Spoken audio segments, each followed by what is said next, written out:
Ya. Bismillahirrahmanirrahim. Assalamualaikum warahmatullahi wabarakatuh. Ya. Baiklah anak sekalian, sebelum kita memulai pelajaran kita pada hari ini, ya silakan berdoa. Berdoanya ya Pak, semua dipimpin. Doa.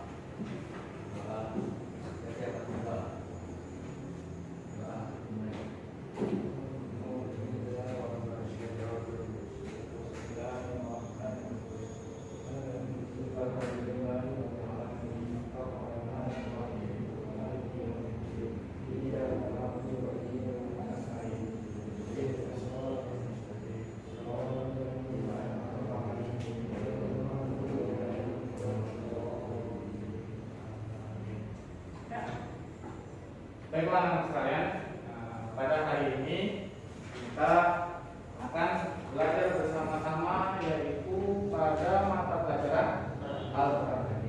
Ya, sebelum itu Bapak akan membacakan absen pada hari ini. Yang lainnya pada mana? Tafsir. Pada tafsir ya? Ya. Berarti yang di sini yang hadir berapa orang? 6. Nah, ya. Hari ini absen kenal ya? Masih kenal ya?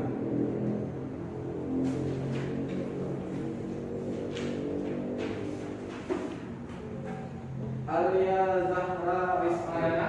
Oke. Aswan Ardana Putra.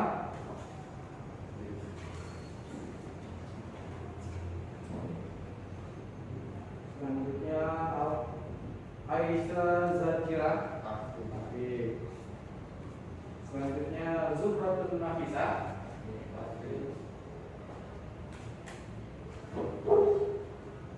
Fala Anjulia Susanto. Oke. Selanjutnya Hawa Sakira Ramadhani. Oke.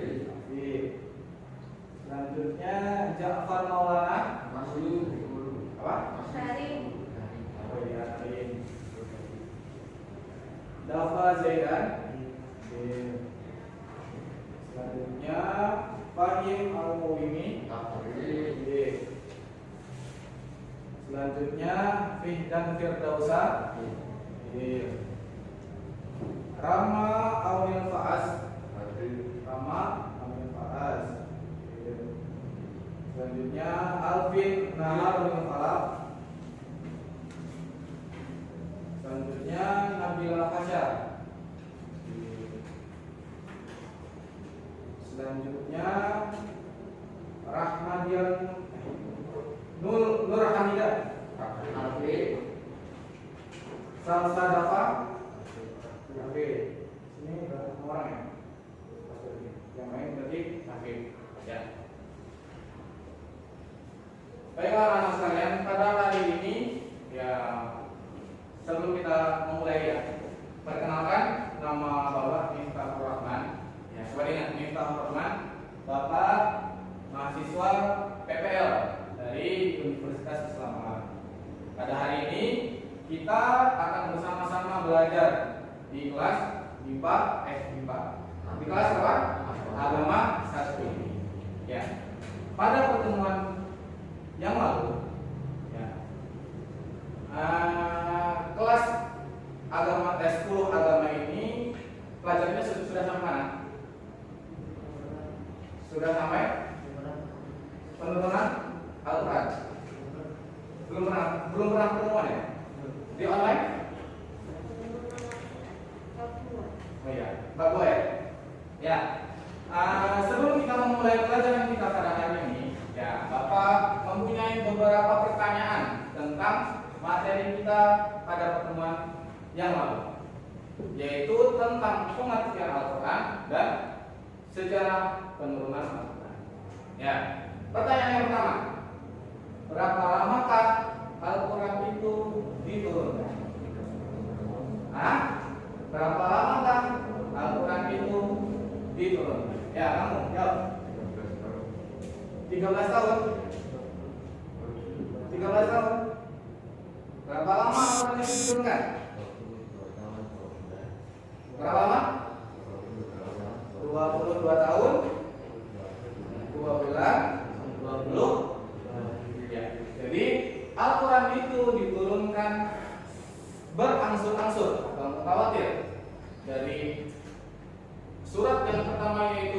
Al-Alaq ayat 1 sampai 5 sampai terakhir, yaitu selama 22 tahun, 2 bulan, 22 hari. Ya, pertanyaan yang kedua, pada zaman siapakah, pada zaman khalifah siapa Al-Quran itu disusun menjadi suatu mushaf? Zaman siapa? Utsman bin Affan. Jadi pada zaman Utsman bin Affan, Al-Quran itu dikumpulkan menjadi suatu mushaf. Ya. Dalam penyusunan Al-Quran itu pasti ada alasan-alasannya. Ya, apakah alasan dari penyusunan Al-Quran pada zaman Khalifah Utsman bin Affan? Siapa yang tahu? Apakah alasan dari pengumpulan Al-Quran atau penulisan Al-Quran menjadi suatu mushaf pada zaman Utsman bin Affan? Ada yang tahu? Ayo, coba diingat-ingat lagi. Materi yang telah dipelajari, coba diingat-ingat lagi. Ada yang tahu? Ada yang tahu? Ya, sekarang ditulis biar tidak lupa.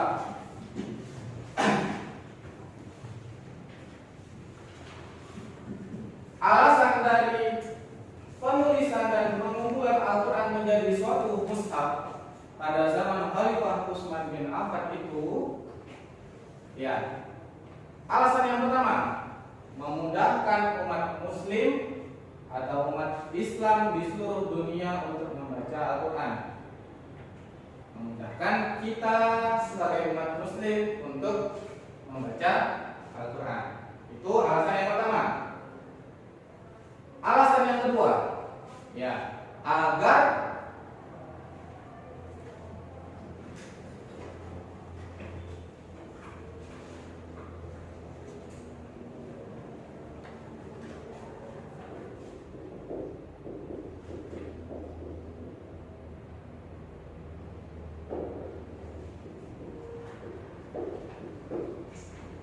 alasan yang kedua adalah agar tidak timbul fitnah, ya, agar tidak timbul fitnah dari kalangan sahabat.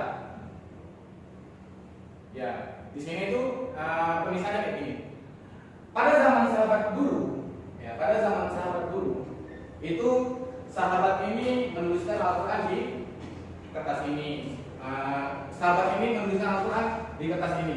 Jadi ketika sahabat ini membaca Al-Quran, ditakutkannya ada yang berbeda dengan sahabat yang lainnya, maka oleh karena itu agar tidak terjadi timbul fitnah, Khalifah Utsman bin Affan memerintahkan Zaid bin Sabit untuk menulis dan mengumpulkan Al-Quran menjadi suatu mushaf.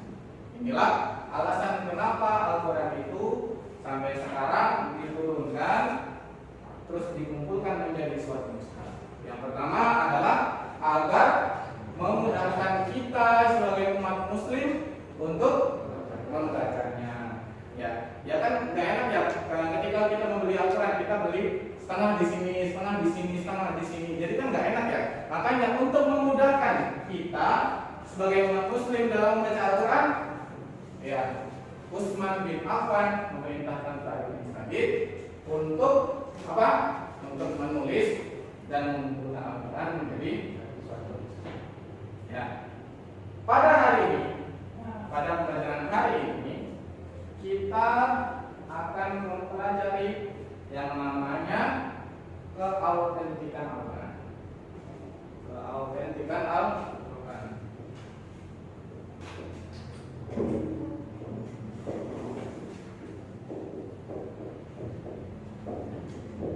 Ya. Sebelum kita mulai, ya, alangkah baiknya kita mengetahui apakah arti dari autentik. Autentik. Siapa yang tahu arti dari autentik? Ada yang tahu? Apa arti autentik? Apa? Tahu. Apa arti autentik? Tahu. Apa arti autentik? Apa arti autentik? Hah? Tidak tahu apa arti autentik? Ya. Sebelum kita masuk ke inti dari pelajaran kita pada hari ini, ya, ya Bapak akan menjelaskan secara umum tentang apa itu keautentikan Al-Quran. Keautentikan Al-Quran, autentik artinya adalah keaslian. Ya, pada hari ini kita akan mempelajari yaitu tanda dari keaslian Al-Quran atau keautentikan Al-Quran. Ya. Di sini ada beberapa tanda. Ya, di sini ada beberapa tanda. Allah berfirman, ya, dalam firman-Nya Allah mengatakan, Inna nahnu nazzalna dzikra wa inna lahu. Siapa yang bisa lanjutkan? Inna nahnu nazzalna dzikra wa inna lahu laha. Inna nahnu nazzalna dzikra wa inna lahu. Yang artinya sesungguhnya kamilah yang menurunkan Al-Quran dan kami pula yang akan menjalankannya. Di bukti. Nah, di sini nanti kita akan berbicara luas nih tentang keautentikan Al-Quran. Berarti bukti yang pertama adalah selalu berada di penjagaan Allah Subhanahu wa ta'ala. Ini bukti yang pertama. Ya, sekarang coba dipahami lagi. Bukti yang pertama itu adalah selalu berada di penjagaan Allah. Dari dulu, ya, dari ketika Al-Quran itu diturunkan sampai sekarang itu berapa lama? Ya, Al-Quran diturunkan selama 22 tahun, 2 bulan, 22 hari. Itu pasti lama kan? Ya. Selama dari dulu sampai sekarang Al-Quran itu masih sama bentuknya, masih sama isinya. Ya. Inilah bukti dari apa? Dari Al-Quran itu selalu berada di penjagaan Allah Subhanahu wa ta'ala. Ya, selama Al-Quran itu di muka bumi ini, ya, berapa banyak tantangannya? Ya, berapa banyak orang kafir yang tidak mempercayai Al-Quran. Oleh karena itu, Al-Quran selalu dijaga oleh Allah Subhanahu wa ta'ala. Itulah bukti yang pertama. Ya. Monggo yang ingin ditulis ya. Nah, ini bukti yang pertama. Allah, ya, menjaga Al-Quran. Di sini kan Al-Quran itu selalu dalam penjagaan Allah, ya, selalu berada di dalam penjagaan Allah. Ya, dengan apa Allah itu menjaga Al-Quran? Dengan cara apa Allah itu menjaga Al-Quran? Yaitu salah satunya dengan cara apa? Dengan memberi tantangan kepada orang yang tidak mempercayai Al-Quran atau orang kafir yang tidak mempercayai atas kebenaran Al-Quran. Jadi, ya, bukti Al-Quran itu selalu berada dalam penjagaan Allah, yaitu adalah ada 3 tantangan yang diberikan oleh Allah. Ada 3 tantangan yang diberikan oleh Allah. Tantangan yang pertama, ya,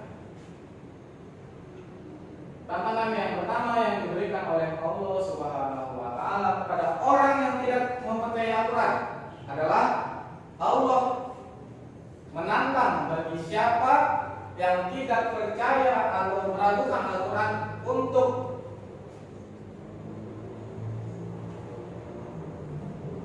mengeluarkan sesuatu yang sama dengan Al-Quran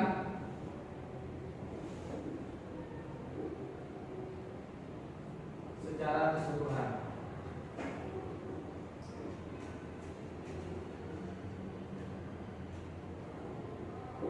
Ya, tantangan yang pertama yang diberikan oleh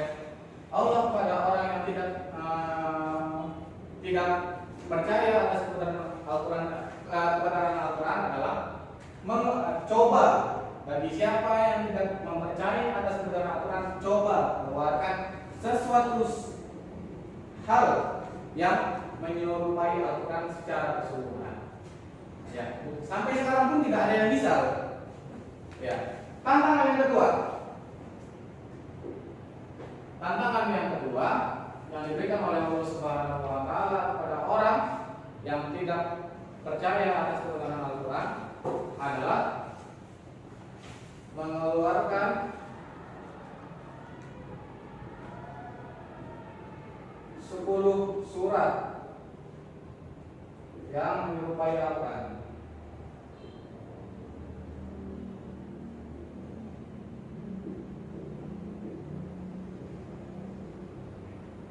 Dan tantangan yang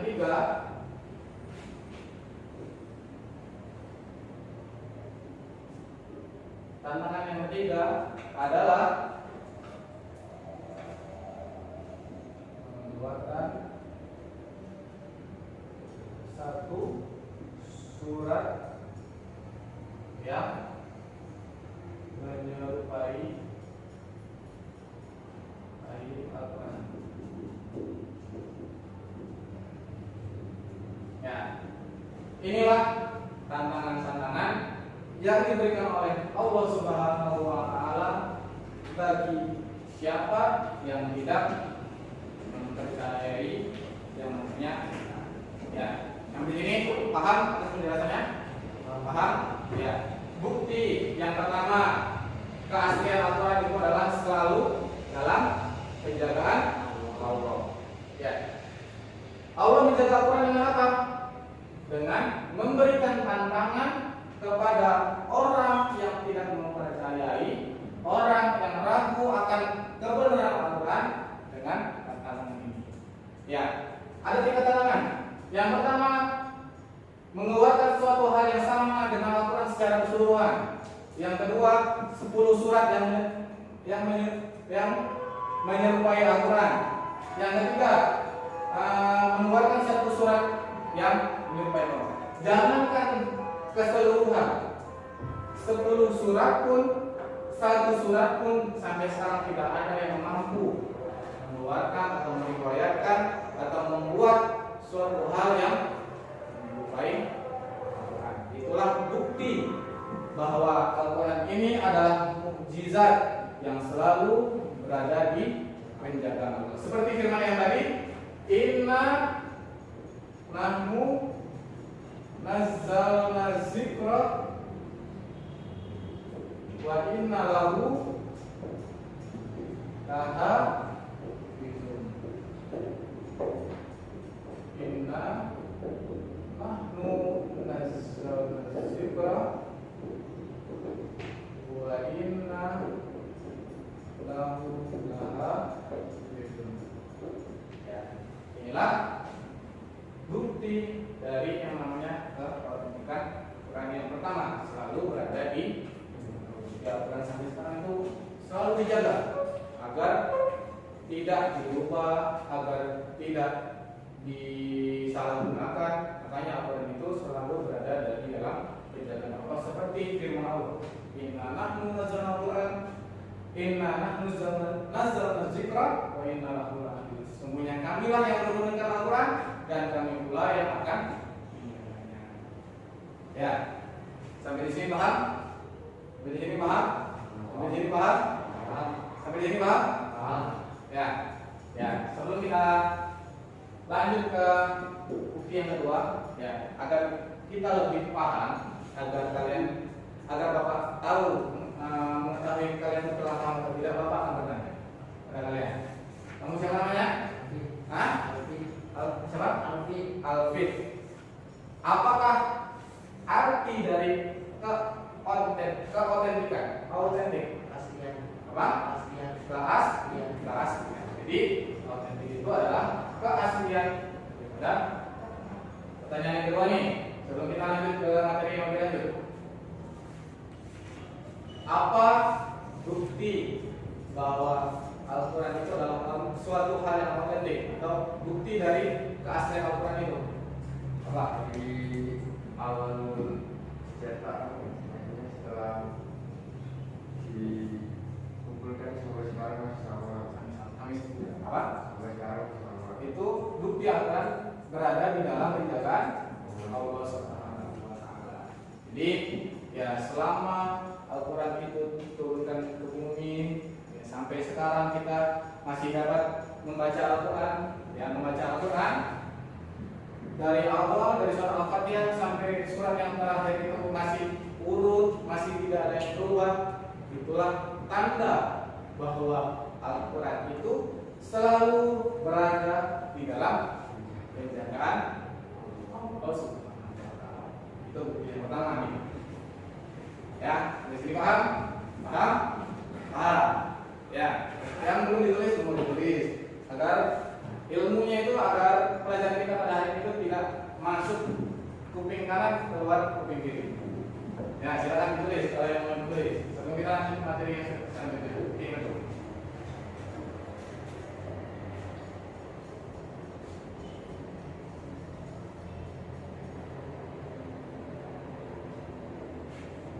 Kamu udah tulis? Sambut.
Dah? Dah? Dah? Dah? Ya. Selanjutnya kita masuk ke materi yang kedua. Masih mengenai keautentikan Al-Quran. Masih mengenai keautentikan Al-Quran. Bukti yang kedua adalah Al-Quran itu bersifat mutawatir.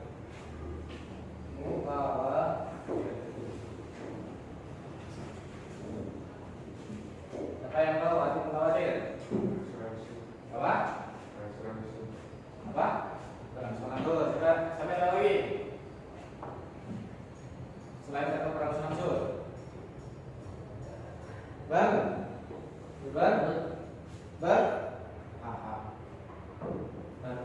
Bertahap atau jadi kita kaitkan dengan pelajaran kita yang sebelumnya. Al-Quran itu diturunkan selama berapa tahun? 22 tahun 2 bulan 22 hari. Jadi selama itu Al-Quran itu diturunkan secara berangsur ya, berangsur selama 22 tahun 2 bulan 22 hari. Ya, itulah tanda yang kedua. Sampai sekarang pun ya kamu masih bisa baca Quran kan? Masih bisa baca Quran kan? Ya sampai sekarang Al-Qurannya itu yang kita baca pasti sama. Betul atau enggak? Betul atau enggak? Ya, itulah bukti daripada Al-Quran itu adalah mukjizat yang diberikan oleh Allah Subhanahu wa taala kepada Rasul kita Muhammad SAW yang kita baca dan membacanya itu adalah sebagai ibadah. Ya, kita kaitkan dengan pelajaran kita yang sebelumnya. Siapa yang tahu arti Al-Quran? Kita ini berbicara tentang Al-Quran, tapi kalian tidak mengetahui apa dari Al-Quran tersebut. Apakah pengertian dari Al-Quran? Yang tahu? Apa?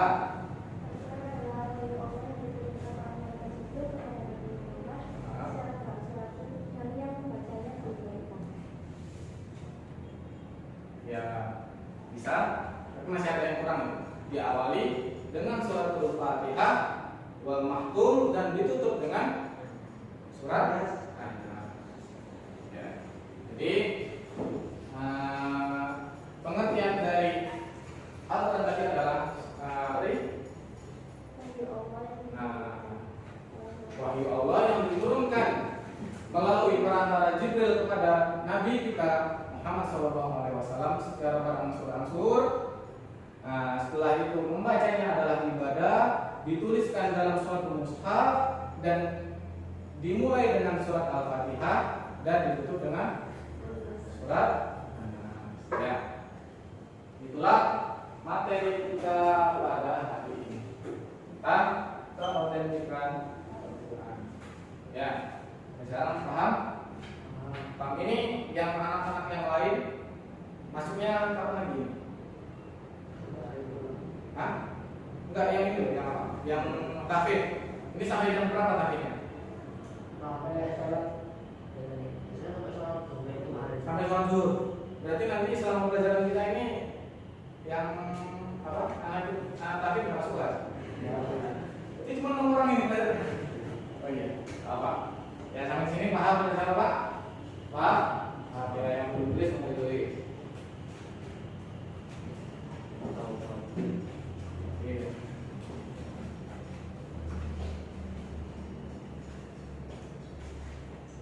Kalian mempunyai buku pegangan kan? Ada buku pegangan kan? Buku Al-Quran hadis? Hah? Belum balik kan?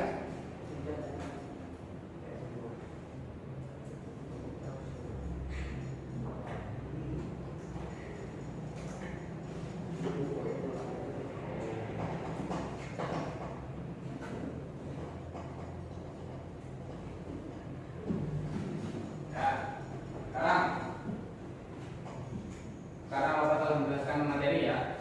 Nah, sekarang kalian Bapak bagi menjadi 2 kelompok. Ini kan 3 orang ya. Kapan? 3 kelompok. 2. Sekarang tugas kalian. Ya, silakan berdiskusi tentang pelajaran kita pada hari ini. Nanti perwakilan dari satu kelompok menjelaskan di depan materi yang kita pelajari pada hari ini. Oke? Ya. Kelompok atau individu enaknya? Kelompok atau individu? Kelompok atau individu? Ya, dikarenakan kita pada hari ini yang masuk cuma 6 orang, lebih enak individu. Oke? Ya, sekarang coba kalian simpulkan penjelasan Bapak tadi tentang materi kita pada hari ini. Nanti satu persatu menjelaskan dengan bahasanya sendiri, dengan sesuai dengan pemahaman kalian terhadap materi yang Bapak jelaskan pada hari ini. Ayo, sekarang dipersiapkan. Monggo. Dipersiapkan. Nanti mulai dari yang perempuan dulu. Ya. Dimulai dari yang perempuan dulu nanti. Udah paham? Udah mengerti? Udah mengerti ya? Kita mulai sekarang? Belum? Ya. Bapak kasih waktu 5 menit untuk merefresh, untuk kalian mengingat kembali, memahami kembali apa yang telah Bapak jelaskan pada hari ini. Semua kita sebagai generasi penerus bangsa yang berpegang teguh pada Al-Quran. Ya. Sebelum kita pulang, ya kita berdoa sebelum pulang. Mau ketua kelasnya dipimpin. Siapa